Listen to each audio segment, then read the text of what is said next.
এবারও মার্গারেট কোর্টকে টপকে যেতে পারলেন না নোভাক জকোভিচ, আটকে থাকলেন 24 গ্র্যান্ড স্ল্যাম শিরোপায়।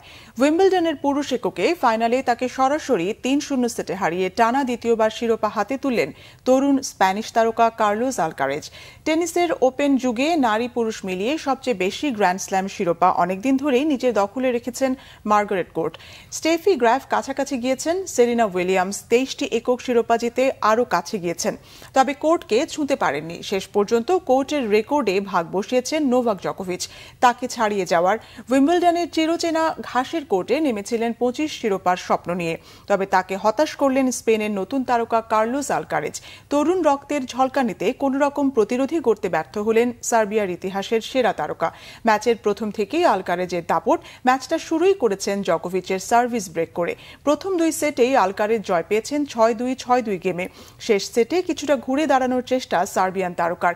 ম্যাচ গড়ায় টাই ব্রেকারে, সেখানে 7-4 গেমে জয় তুলে নেন স্পেনের তারকা। মাত্র 2 ঘন্টা 27 মিনিটের লড়াই শেষে টানা দ্বিতীয়বার উইম্বলডনের শিরোপা হাতে নেন কার্লোস আলকারেজ।